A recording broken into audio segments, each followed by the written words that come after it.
नमस्कार, हम खड़े हैं थाना लिंक रोड गाजियाबाद में और अभी अंतर्राज्यीय पुलिस ने एक केस फाइल। सर, अंतर्राज्यीय वाहन चोरों के गैंग के 2 सदस्यों को गिरफ्तार किया गया है। कितने वाहन बरामद किए गए हैं, कौन चोर है? देखिए, सीपी सर के निर्देशन में अपराध और अपराधियों पर रोकथाम हेतु चलाए जा रहे अभियान के क्रम में दौरान चेकिंग एक चोरों का एक गैंग पकड़ा गया था, जिसमें 2 चोर पकड़े हैं जिनके नाम कमरयाब और सहदेव हैं। यहाँ पे हुआ ये था कि 5 जून 2026 को थाना लिंक रोड की तरफ से एक स्विफ्ट गाड़ी चोरी हुई थी, जिस पर ह्यूमन एंड टेक्निकल इंटेलिजेंस के आधार पे हम लोग काम कर रहे थे। उसी जो गैंग के सदस्य के बारे में पता चला था, उसमें एक व्यक्ति को हमने मतलब जब उठाया था तो पता चला था कि उसका एक अन्य साथी भी है और उसके पास से भी एक गाड़ी मिली। तो जिस तरह से 2 गाड़ियाँ हैं और एक अर्टिगा और एक इसमें स्विफ्ट है। जो अर्टिगा गाड़ी है वो गाड़ी दिल्ली के यमुना विहार से चोरी हुई थी। स्टार्टिंग में हुआ ये था कि जब ये गाड़ी चोरी करने आए थे स्विफ्ट गाड़ी थाना लिंक रोड से, तब इन्होंने एक डिज़ायर यूज़ करी थी। उस डिज़ायर से इन्होंने स्विफ्ट चोरी करी। स्विफ्ट गाड़ी जो यहाँ से चोरी हुई थी, उसी स्विफ्ट गाड़ी से इन्होंने यमुना विहार से ये गाड़ी अर्टिगा गाड़ी चोरी करी है। दोनों ही गाड़ी बरामद, अर्टिगा और स्विफ्ट दोनों ही गाड़ियाँ बरामद करी हुई हैं और 2 लोग गिरफ्तार हैं। इनके गैंग के 3 अन्य लोग भी हैं, जिनके नाम क्रमशः कासिम, नूर कमर और हसीन।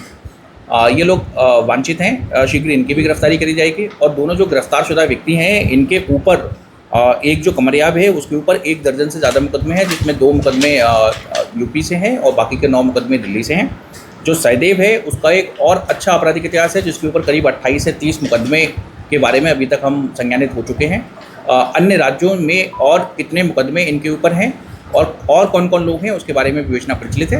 विवेचना के क्रम में सारे साक्ष्य संकलन करते हुए इसमें विधिक निस्तारण किया जाएगा। सर, जैसा कि आपने जिक्र किया कि डिजायर गाड़ी जो सब पहले जो जिस गाड़ी से उन्होंने लेकर गाड़ी चोरी करी, उस डिजायर का आपको पता चला?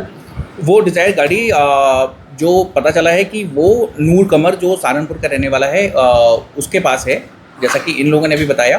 तो उसके क्रम में हम लोग अभी लगे हुए हैं। ठीक है, शीघ्र उसको भी बरामद करेंगे कि वो गाड़ी कौन सी है, क्या नंबर प्लेट है और वो गाड़ी क्या वो भी चोरी की है या वो गाड़ी इनकी खुद की है। अब तक कितने वाहन इनसे रिकवरी कर चुके हैं या इन लोगों ने अब तक चोरी की है? देखिए, इन्होंने 2 हमने रिकवर किए हुए हैं। अर्टिगा और जो हमारे यहाँ से चोरी हुई थी वो दोनों ही रिकवर हुई है। अर्टिगा यहाँ से यमुना विहार दिल्ली से चोरी हुई है, जिसके बारे में हम पता कर रहे हैं कि वो उसके मालिक कौन है और उनको हम उस थाने के माध्यम से सूचित करेंगे। बाकी का इनका और जो गाड़ियाँ चोरी हुई हैं उसके बारे में भी पूरी जाँच पड़ताल की जा रही है। सारे क्रम विवेचना के क्रम में सारी चीज़ें साथ में सामने आएंगी। सर, कोई आपराधिक इतिहास इनका प्रूफ है? जी, बताया तो मैंने कि एक के ऊपर 12 मुकदमे हैं और एक के ऊपर 28 मुकदमे हैं। अन्य राज्य ये जितना हमें अभी तक पता कर पाए हैं, इसके अलावा अन्य राज्यों में भी अगर इनका कोई और आपराधिक इतिहास है तो उसके बारे में भी जानकारी की जा रही है। और भाई जिस तरह से इनका आपराधिक इतिहास है उसके आधार पे तो वो ये कई बार जेल गए हैं। ठीक है, अब एग्जैक्ट डाटा के लिए तो मुझे एक बार ज़रा इनके प्रिजन रिकॉर्ड्स देखने पड़ेंगे। लेकिन हाँ सर, ऑन डिमांड चोरी किया करते थे क्या, डिमांड पर चोरी किया करते थे? देखिए, ज़्यादातर तो क्योंकि ये जो गाड़ियाँ जिस तरह से मिली हैं इनके पास से और जिस तरह से इनसे पूछताछ के क्रम में ज्ञात हुआ कि कुछ तो इन्होंने ऑन डिमांड भी चोरी करी हैं, तो हम ये भी पता कर रहे हैं